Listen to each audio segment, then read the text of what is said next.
అందరికీ నమస్కారము. మా యొక్క ఈ ఛానల్ ద్వారా ఎన్నో న్యాయస్థలాల ద్వారా వీడియోలు అందిస్తున్నాము. మీరు చూసిన తర్వాత లైక్ చేసి సబ్స్క్రైబ్ చేసి షేర్ చేయాలని కోరుకుంటున్నా. నా పేరు D Ramareddy, advocate, ex president, criminal court భారతదేశం, ex public prosecutor, high court, state of Telangana. నేను తెలంగాణ ఉద్యమంలో 2001 నుండి కూడా వేల కేసులు వేసాం కనుక ఉద్యమకారులు కానీ, పార్టీకి సంబంధించిన కానీ, నా క్లయింట్లు కానీ, నా ఫ్రెండ్స్ కానీ చాలామంది కూడా ఫోన్ చేసి అడుగుతూ ఉంటారు, ఈ మధ్యకాలము క్రిమినల్ లా మొత్తం చేంజ్ అయిందంట కదా సార్ అని చెప్పేసి. చాలా ఇంపార్టెంట్ క్వశ్చన్ కూడా ఇది. ఎందుకంటే 29 రాష్ట్రాలలో కూడా మొత్తం ఇప్పుడు క్రిమినల్ లా మొత్తం కూడా చేంజ్ అయింది. జూలై 1, 2024 నుంచి భారతదేశం యొక్క సెంట్రల్ గవర్నమెంటు 2023 పార్లమెంట్లో బిల్లు పెట్టి పాస్ అయిన తర్వాత ఆ బిల్లును రాష్ట్రపతి ఆమోదం పొందిన తర్వాత యాక్ట్లు మటుకము 2023లోనే వచ్చినాయి. ఏదైతే ఐపీసీ ప్లేస్లోనేమో బిఎన్ఎస్ఎస్ అని, క్రిమినల్ ప్రొసీజర్ కోడ్ ప్లేస్లోనేమో బిఎన్ఎస్ఎస్ అని, ఎవిడెన్స్ యాక్ట్ ప్రకారం, ఇండియన్ ఎవిడెన్స్ యాక్ట్ ప్రకారం దాన్ని రద్దు చేసిన తర్వాత బిఎస్ఏ అని, ఈ 3 చట్టాలు కూడా క్రిమినల్ లాలో చాలా ఇంపార్టెంట్ అన్నమాట. భారతదేశం మొత్తం కూడా బిల్లు పాస్ అయింది మటుకము 2023, అమలైకం మటుకము జూలై 1, 2024 నుంచి అమలవుతున్నాయి. చాలామంది కూడా తెలియదు. ఎంతమంది కూడా నాకు ఫోన్ చేసి క్రిమినల్ లా చేంజ్ అయింది సార్ అని చెప్పేసి అడుగుతూ ఉంటారు. ఎందుకంటే ఎవరైనా కేసులలో ఇన్వాల్వ్ అయిన వాళ్ళకే తెలుస్తుంది అన్నమాట. జూలై 1 నుంచి కూడా అమలు అవుతున్నాయి కనుక భారతదేశం 29 రాష్ట్రాలలో కూడా అందరూ కూడా పాత చట్టాలే ఉన్నాయి క్రిమినల్ లా అనుకుంటారు. క్రిమినల్ లా ఒకటే చేంజ్ అయింది. సివిల్ లా మొత్తం చేంజ్ కాలేదు. ఓన్లీ క్రిమినల్ లా అనమాట. క్రిమినల్ లా ఎందుకు చేంజ్ చేసిందంటే చట్టాలను పకడ్బందీగా చేస్తూ మహిళల మీద కానీ, చిన్నపిల్లల మీద కానీ దాడులు, లైంగిక వేధింపులు ఇవన్నీ జరుగుతున్నాయి కనుక వాళ్ళను కఠినంగా శిక్షించాలని చెప్పేసి కొన్ని సెక్షన్స్ కఠినంగా పెట్టి వాళ్ళకి బెయిల్ పొందకుండా కూడా స్పీడీ డిస్పోజల్ కింద చేయాలని చెప్పేసి కూడా చట్టాలు మొత్తం కూడా రివ్యూ చేసి పార్లమెంట్లో బిల్లు పాస్ అయిందనమాట. క్రిమినల్స్ ఎక్కువైతుంది కనుక వాళ్ళని కంట్రోల్ చేయాలంటే, శాంతి భద్రతలు సరిగా ఉండాలంటే దేశం మొత్తం కూడా అన్ని రాష్ట్రాలలో కూడా మహిళల మీద ఎక్కువ దాడులు జరుగుతూ ఉన్నాయి.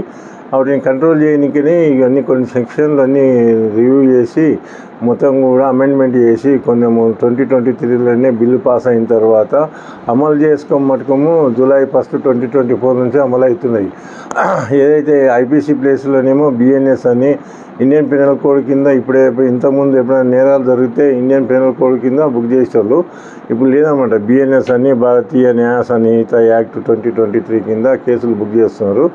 వాళ్ళకి దాన్ని అరెస్ట్ చేసిన తర్వాత, రిమాండ్ చేసిన తర్వాత బెయిల్ పొందాలనుకుంటే మనము క్రిమినల్ ప్రొసీజర్ కోడ్ ఫాలో అయ్యేటోళ్ళం. అడ్వకేట్లు కానీ, పోలీసులు కూడా రిమాండ్ ఎట్లా చేయాలి, ఎఫ్ఐఆర్ ఎట్లా చేయాలి, మొత్తం కూడా జడ్జెస్ కూడా bail out, grant the bail, disposal అనేది కూడా ఇంతకుముందు క్రిమినల్ ప్రొసీజర్ కోడ్ ఉండేనమాట. క్రిమినల్ ప్రొసీజర్ కోడ్ రద్దు అయింది కనుక దాని ప్లేస్లో బిఎన్ఎస్ఎస్ అని వచ్చింది. బిఎన్ఎస్ఎస్ అంటే భారతీయ నాగరిక సురక్ష సంహిత 2023 యాక్ట్ అన్నమాట. దాని ప్రకారము ప్రతి ఒక్కరు కూడా ప్రొసీజర్ అనేది ఉంది కనుక ఆ ప్రొసీజర్ ప్రకారమే ఫాలో కావాల్సి వస్తుంది. చాలా ఇంపార్టెంట్ కూడా. ఎందుకంటే ఇండియన్ ఎవిడెన్స్ యాక్ట్ ఏమో ఓన్లీ ఫర్ ఎవిడెన్స్ అనేది ట్రయల్లా కానీ విచారణ జరుగుతున్నప్పుడు కేసులు దానిలో ఉపయోగపడుతుంది. ఎందుకంటే ఇండియన్ ఎవిడెన్స్ యాక్ట్ క్రిమినలే కాక సివిల్లో కూడా ఉపయోగిస్తారు. సివిల్లో కూడా ఇండియన్ ఎవిడెన్స్ యాక్ట్ ఇప్పుడు చేంజ్ అయింది అన్నమాట. ఇదే మొత్తం క్రిమినల్లో, సివిల్లో ఉపయోగపడుతుంది అన్నమాట. అందుకని చెప్పేసి ఇవన్నీ కూడా చాలా ఇంపార్టెంట్. చాలామంది కూడా ఇంకా డౌట్ ఉన్నాయి. సెంట్రల్ గవర్నమెంట్ కొన్ని రివ్యూ కానీ పెట్టి సెమినార్స్ కండక్ట్ చేసి ఎలక్ట్రానిక్ మీడియా కానీ, ప్రింట్ మీడియా కానీ పబ్లిక్ లోపల డీప్గా తీసుకుపోయేది అనమాట. ఇంతవరకు చాలామంది కూడా నోటిఫికేషన్ ఇచ్చేసారు, అమలు చేస్తూ ఉండరు. జూలై 1, 2024 నుంచి కూడా అమలు అవుతున్నాయి. కొత్త కేసులు ఏమైనా కూడా బిఎన్ఎస్ కింద ఐపీసీ ప్లేస్లో వచ్చింది కనుక దాని కిందనే కేసులు బుక్ చేస్తున్నారు.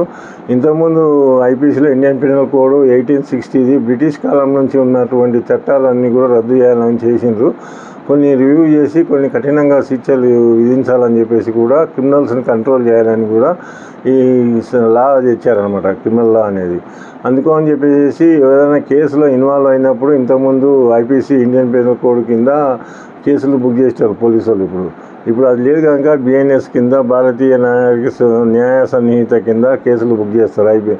బిఎన్ఎస్ కింద ఐపీసీలో ఇంతకుముందు 511 సెక్షన్స్ ఉండే. 511 సెక్షన్స్ అందులో కొన్ని రద్దయి ఇప్పుడు 358 సెక్షన్సే పెట్టారనమాట. 358 కింద ఏవైతే నేరాలు చేస్తారో ఒక్కొక్క నేరము ఒక్కొక్క సెక్షన్ కింద అప్లై అవుతుంది అనమాట. అది అందుకని బిఎన్ఎస్ క్రిమినల్ ప్రొసీజర్ కోడ్ ఏమో ఇంతకుముందు 484 సెక్షన్స్ ఉండే. 484 సెక్షన్లో ఇప్పుడు కొన్ని సెక్షన్లు ఇంట్లో పెరిగినాయి కనుక 531 చేసిండ్రు. దాని ప్రకారం ఒక్కొక్క సెక్షన్ ఒక ప్రొసీజర్ అనమాట. హౌ టు గెట్ బెయిల్ కానీ, డిస్పోజల్ కానీ, ఎట్లా చేయాలని, ట్రయల్, డిశ్చార్జ్ ఇవన్నీ కూడా ఉంటాయన్నమాట. ఇంకోటి ఏంటంటే ఇండియన్ ఎవిడెన్స్ యాక్ట్లో ఇంతకుముందు 167 సెక్షన్స్ ఉంటాయి. ఆ 167 సెక్షన్లో ఇప్పుడు 173 సెక్షన్లు ఇంట్లో కూడా పెరిగినాయి. ఇంతకుముందు 1872 చట్టం ఉండే, అన్నీ కూడా రద్దయినాయి. అందుకని రద్దయిన తర్వాత ఇప్పుడు ఈ 3 కూడా క్రిమినల్లో మూల స్తంభాలు అనమాట. చాలామంది కూడా నాకు ఫోన్ చేసి సెక్షన్లు ఏమైనా చేంజ్ అయినా సార్ అని కూడా అడుగుతూ ఉంటారు. ఏం చేంజ్ కాలేదు కానీ కొన్ని మటుకు చేంజ్ అయినాయి. కొన్ని బిఎన్ఎస్ కింద కానీ క్రిమినల్ ప్రొసీజర్ కూడా కానీ కొన్ని కఠినంగా శిక్షించాలని చెప్పేసి కొన్ని ప్రొసీజర్ ఆఫ్ లా చేంజ్ అయింది. క్రిమినల్లో కూడా కొన్ని రివ్యూ చేసి కొన్ని క్లబ్ చేసి సెక్షన్స్ అన్నీ కూడా బిఎన్ఎస్ ఐపీసీలో ఉన్న 511 కింద ఏవైతే సెక్షన్స్ ఉన్నానో ఇప్పుడు 358 పెట్టినాక కొన్ని సెక్షన్లన్నీ ఒకటే చేశారనమాట. అందుకని ఇవన్నీ చాలా ఇంపార్టెంట్ భారతదేశం అంతా కూడా. ఎందుకంటే కేసులు ఏవైతే డిస్పోజల్ అయిన తర్వాత అయిపోయే ముందల కేసులు రిమైండ్ అయ్యి ట్రయల్ జరుగుతున్నప్పుడు విట్నెస్లు అందరినీ ఎగ్జామ్ చేసిన తర్వాత ఎవరికైతే శిక్ష పడుతుందో శిక్ష పడేదానికి అప్పీల్ ఏముంటుంది సార్ ప్రొసీజర్ అని చెప్పేసి అడుగుతూ ఉంటారు. కింది కోర్టుల జేఎఫ్సీలో కానీ, సెషన్ కోర్టులో కానీ, హైకోర్టులో కానీ. ఇంతకుముందు క్రిమినల్ సెక్షన్ల కింద సిఆర్పిసి కింద 374 కింద శిక్ష పడితే కన్విక్షన్ అయితే కన్విక్షనే శిక్ష అంటారు. అయినప్పుడు మనం 374 కింద క్రిమినల్ ప్రొసీజర్ కోడ్ కింద మనం అప్పీల్ చేసేటాం అన్నమాట. ఇప్పుడు ఆ ప్రొసీజర్ లేదు కనుక ఇప్పుడు 451 అనమాట, 415 415 కింద బిఎన్ఎస్ఎస్ యాక్ట్ ప్రకారము మనం అప్పీల్ చేసుకోవడానికి హైకోర్టులో కానీ, సెషన్ కోర్టులో కానీ, సుప్రీంకోర్టులో కానీ వేసుకోవడానికి ఈ సెక్షన్ ఉపయోగపడుతుంది అనమాట. అందుకోనికి ప్రతి ఒక్కరు కూడా శిక్ష పడ్డప్పుడు వాళ్ళకు బెయిల్ ఇచ్చినట్లయితేనే పర్వాలేదు. బెయిల్ ఇవ్వకుండా ఉంటే మటుకు అప్పీల్ సెషన్ కోర్టులో కానీ, హైకోర్టులో కానీ వేసి మీరు ఎందుకంటే కన్విక్షన్ బెయిల్ కూడా తీసుకోవడానికి ఉంటుంది అన్నమాట. ఈ ప్రొసీజర్ అనేది చాలా ఇంపార్టెంట్. అందుకని ప్రొసీజర్ ప్రకారమే ప్రతి ఒక్కరు కూడా ఫాలో కావాల్సిందే. 430 కింద మనము ఏదైతే బెయిల్ పొందాలనుకుంటే కన్విక్షన్ అయిన దాంట్లో ఇంట్లో అప్పీల్ చేసిన తర్వాత అందులో 430 బిఎన్ఎస్ఎస్ యాక్ట్ ప్రకారము మీరు బెయిల్ పిటిషన్ పెట్టుకున్నట్లయితే మీరు బెయిల్ పొందడానికి ఆస్కారం ఉంటుంది. శిక్ష పడ్డది అనుకోండి, జేఎఫ్ఎం కింద శిక్ష పడ్డట్టు ఉంటే దాన్ని ఏంటంటే సెషన్ కోర్టులో వేసుకోవాలి. సెషన్ కోర్టులో వాళ్ళ శిక్ష పడితే హైకోర్టులో వేసుకోవాలి. హైకోర్టులో వాళ్ళ శిక్ష పడితే సుప్రీంకోర్టుకు పోవాలి. అందుకోనికి ఇది ఏదైతే ఉందో 415 కిందనే అన్నీ వేసుకోవడానికి ఆస్కారం ఉంటుంది. మీరు ఏదైతే అప్పీల్ చేసినప్పుడు కింది కోర్టులో ఏమైతే విచారణ జరుగుతుందో విట్నెస్ల స్టేట్మెంట్లు కానీ, డిశ్చార్జ్ పిటిషన్ కానీ, ఛార్జెస్ ఏం ఫ్రేమ్ చేసిండ్రు, 313లో ఏం చేసిండ్రు, అవన్నీ కూడా ఎగ్జామినేషన్ ఆఫ్ ది అక్యూజ్డ్ ఏదైతే వేసిండ్రో ఎగ్జామినేషన్ ఆఫ్ ది అక్యూజ్డ్ మొత్తం కూడా మీరు అవన్నీ కాపీలు తీసుకొని అప్పీల్ చేసుకోవడానికి ఆస్కారం ఉంటుంది. అప్పీల్ చేసినప్పుడు వాళ్ళ ఫైన్ అమౌంట్ వేస్తే కూడా fine amount receipt, original receipt, original judgement copy ఇవన్నీ తీసుకొని మీరు అప్పీల్ చేసుకోవాల్సి వస్తుంది. ఇవాళ జేఎఫ్సీ ఏమంటే జ్యుడిషియల్ ఫస్ట్ క్లాస్ కోర్టు ఇచ్చినట్లయితే దాని కన్విక్షన్ సెషన్ కోర్టులో వేసుకోవాల్సి వస్తుంది. అవన్నీ కూడా కాపీలు తీసుకొని మీ సెషన్ కోర్టులో వేసినట్లయితే మీరు త్రూ అడ్వకేట్ ద్వారా, ఎందుకంటే నెంబర్ అయిన తర్వాత ఆర్గ్యుమెంట్ కానీ, కాల్ ఫర్ రికార్డ్ కానీ ఇవన్నీ చేసి అవన్నీ కూడా మొత్తం ఆర్గ్యుమెంట్ అవుతుంది. ఆర్గ్యుమెంట్ అయిన తర్వాత జడ్జిమెంట్ అనేది ఇస్తారన్నమాట. ఒకసారి జడ్జిమెంట్ ఇచ్చినాక చాలామంది డౌట్ ఉంటుంది, మళ్ళీ సెషన్ కోర్టులో పోవాలా కన్ఫామ్ అయినాక సార్, దానివల్ల మనము హైకోర్టు పోతున్నాం సార్ అని చెప్పి అడుగుతుంటారు. మీరు హైకోర్టు కూడా పోవడానికి ఆస్కారం ఉంటుంది. ఏదైతే కింది కోర్టు నుంచి మీ సెషన్ కోర్టులో వేసుకున్న తర్వాత సెషన్ కోర్టు కూడా డిస్పోజల్ చేసి ఆర్గ్యుమెంట్ జడ్జిమెంట్ ఇచ్చిన తర్వాత అందులో ఒకవేళ కన్విక్షన్ సేమ్ కన్విక్షన్ అన్నప్పుడు మీరు ఇక్కడ ఉన్న డిపోషన్స్ అన్నీ కూడా ఎవరైతే ఇంతమంది విట్నెస్లు ఎగ్జామ్ చేసిండ్రో ఆ విట్నెస్ కాపీలు, జడ్జిమెంట్, ఒరిజినల్ జడ్జిమెంట్ కాపీ అవన్నీ కూడా తీసుకొని మీరు మళ్ళీ హైకోర్టులో వేసుకోవడానికి ఆస్కారం ఉంటుంది. హైకోర్టులో వేసినాక కూడా మీరు ఎందుకంటే అక్కడ కూడా ఇవన్నీ జడ్జిమెంట్ ఒరిజినల్ కానీ, రిసిప్ట్ కానీ, ఏవైతే ఫైన్ అమౌంట్ కట్టిన రిసిప్ట్ కానీ ఇవన్నీ కూడా అక్కడ హైకోర్టులో వేయవలసి వస్తుంది. హైకోర్టులో వేస్తే కూడా హైకోర్టు వాళ్ళ అక్విటల్ అయితేనేమో పర్వాలేదు, అక్విటల్ కాకుండా మళ్ళీ సేమ్ కన్విక్షన్ వాళ్ళు ఇచ్చినట్లయితే మీరు ఇందులో 415 క్లాస్ 1 కింద మీరు సుప్రీంకోర్టు వెళ్ళడానికి ఆస్కారం ఉంటుంది. ఇదే ఇందుట్లోనే మీరు సుప్రీంకోర్టు కూడా వెళ్ళడానికే ఆస్కారం ఉంటుంది. 415 అనే దాని కింద అప్పీల్స్ ఫ్రమ్ కన్విక్షన్స్ అనమాట. దాంట్లో ఎందుకంటే మేము హైకోర్టు ఇచ్చింది అనుకోండి, అందులో ఎందుకంటే 415 క్లాస్ 1 కింద మీరు సుప్రీంకోర్టులో వేసుకోవడానికి కూడా ప్రొవిజన్ ఆఫ్ లా చాలా ఇంపార్టెంట్ కనుక ఈ ప్రొవిజన్ లా ప్రకారమే అందుకో అని చెప్పేసి హైకోర్టు కానీ సుప్రీంకోర్టు కానీ సెషన్ కోర్టు కానీ ఈ 451 కిందనే మనం వేసుకోవాలి. 451 క్లాస్ 2 కింద మీరు సెషన్ కోర్టులో వేసుకోవడానికి ఆస్కారం ఉంటుంది. తర్వాత హైకోర్టు తర్వాత కాకపోతే సుప్రీంకోర్టు వేసుకోవడానికి ఆస్కారం ఉంటుంది. ఏమున్నా సర్టిఫైడ్ కాపీలు అన్నీ తీసుకొని కింది కోర్టులో జేఎఫ్సీలో వాళ్ళ 7 years బిల్లో ఉన్న పనిష్మెంట్ ఉంటే అవి సెషన్ కోర్టులో వేసుకోవాలి. సెషన్ కోర్టులో వాళ్ళ ట్రయల్ జరిగి 10 years కానీ డెత్ సెంటెన్స్ కానీ అవన్నీ ఉన్నట్లయితే అప్పుడు అందులో కన్విక్షన్ ఇస్తే మటుకు హైకోర్టుకి వెళ్ళాలి. హైకోర్టు వాళ్ళ కన్ఫర్మ్ చేస్తే సుప్రీంకోర్టుకు పోవాలి.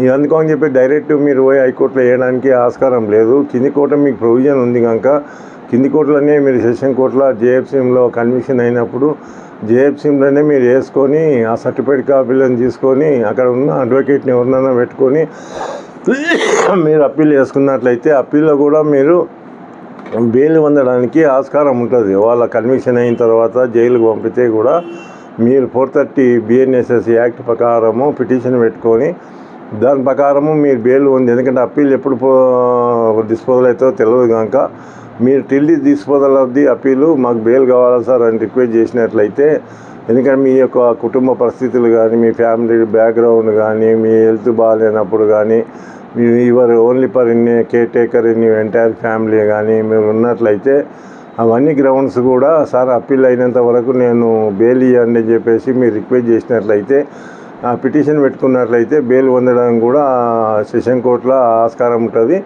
మీరు హైకోర్టులో కూడా ఆస్కారం ఉంటుంది. అందుకని చెప్పేసి ఈ ప్రొవిజన్ 374 కింద ఇంతకుముందు మనం వేసేవాళ్ళు కనుక ఆ ప్రొవిజన్ రద్దు అయింది కనుక అప్పీల్ కన్విక్షన్ దాంట్లో అప్పీల్ వేసుకోవడానికి 415 BNSS యాక్ట్ ప్రకారము శిక్ష పడ్డట్లయితే కన్విక్షన్ అయినట్లయితే వాళ్ళ జేఎఫ్సీలో కానీ సెషన్ కోర్టులో కానీ అయినట్లయితే హైకోర్టులో కన్ఫర్మ్ అయినట్లయితే మీరు సుప్రీంకోర్టు పోవడానికి ఆస్కారం ఉంటుంది అన్నమాట.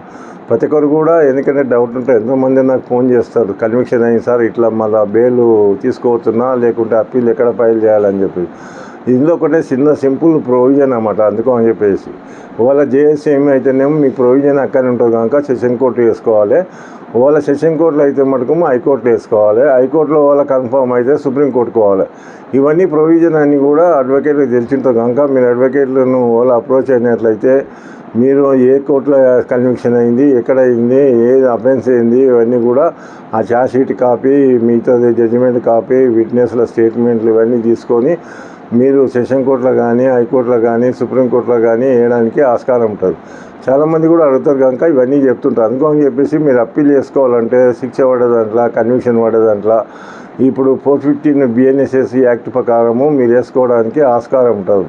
ఇంతకుముందు 374 ఉండే అదే ప్లేస్లో ఇది వచ్చింది కనుక అది రద్దు అయింది కనుక దీంట్లో మనము 415 BNSS యాక్ట్ ప్రకారము కన్విక్షన్ పడ్డ దాంట్లో అప్పీల్ చేసుకునే ప్రొవిజన్ అన్నమాట. ఇవన్నీ భారతదేశం అంతా 29 రాష్ట్రాల్లో కూడా ఇదే ప్రొవిజన్ కనుక ఇవన్నీ చూసి ఫాలో అవుతారని చెప్పి కోరుకుంటున్నా. అందరికీ నా ధన్యవాదాలు.